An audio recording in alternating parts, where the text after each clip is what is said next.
দেশের বিভিন্ন স্থানে তীব্র তাপদাহ বয়ে যাচ্ছে, আর তাই জীবিকার তাগিদে অনেকেই প্রতিদিনই গাড়ি নিয়ে রাস্তায় বের হচ্ছেন। অতিরিক্ত গরম এবং তাপমাত্রার কারণে কিন্তু গাড়িতে নানান রকমের সমস্যা দেখা দিতে পারে।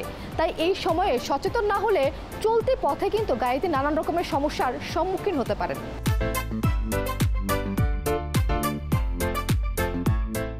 গাড়ি চলার সময় ইঞ্জিন গরম হয়ে যাওয়া স্বাভাবিক, তবে প্রতিটি গাড়ির ইঞ্জিনই গরম সহ্য করার নির্দিষ্ট মাত্রা আছে।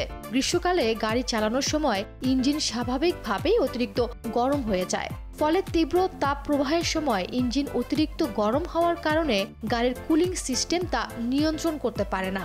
এমনকি অতিরিক্ত গরমের কারণে ইঞ্জিন গরম হয়ে অনেক সময় গাড়িতে আগুনও ধরে যায়।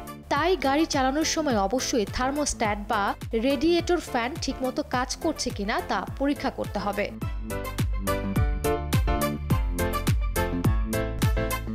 অতিরিক্ত তাপ গাড়ির ব্যাটারির জন্য ভালো নয়, কারণ উচ্চ তাপমাত্রা ব্যাটারির ইলেকট্রোলাইট থেকে পানির বাষ্পীভবনের হার বেড়ে যায়। এতে ব্যাটারির কার্যকারিতা ধীরে ধীরে কমতে থাকে, আর তাই গাড়ির ব্যাটারির কার্যকারিতা নিয়মিত পরীক্ষা করার পাশাপাশি পুরনো হলে দ্রুত বদলে ফেলতে হবে।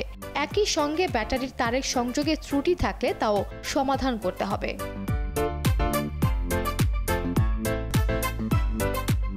অতিরিক্ত গরমের সময় রাস্তায় থাকা পিচের তাপমাত্রা বাড়তে পারে। এতে গাড়ির চাকা অতিরিক্ত গরম হয়ে যায়, ফলে চাকায় কোনো ত্রুটি থাকলে তা ফেটে যেতে পারে। রোদের মধ্যে রাস্তার উপর দীর্ঘক্ষণ গাড়ি পার্ক করে রাখলেও এ ধরনের সমস্যা হতে পারে। সমস্যার সমাধানে নিয়মিত চাকার বাতাসের চাপ পরীক্ষা করার পাশাপাশি গাড়ির ছায়াযুক্ত স্থানে পার্ক করতে হবে।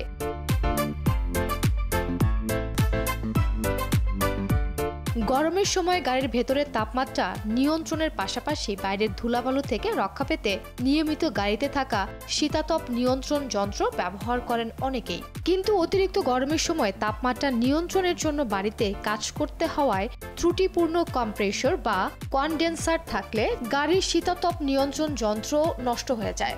এর সমস্যা সমাধানে নিয়মিত গাড়ির শীতাতপ নিয়ন্ত্রণ যন্ত্রের কম্প্রেসর পরীক্ষা করতে হবে।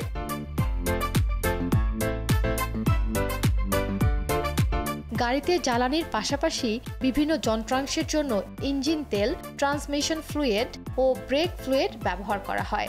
অতিরিক্ত গরমে ইঞ্জিন তেল, ট্রান্সমিশন ফ্লুইড ও ব্রেক ফ্লুইডের বাষ্পীভবনের হার বেড়ে যায়, ফলে বেশি খরচ হয়। সমস্যা সমাধানে প্রতিদিন গাড়ি চালানোর আগে ইঞ্জিন তেল, ট্রান্সমিশন ফ্লুইড ও ব্রেক ফ্লুইডের পরিমাণ পরীক্ষা করতে হবে।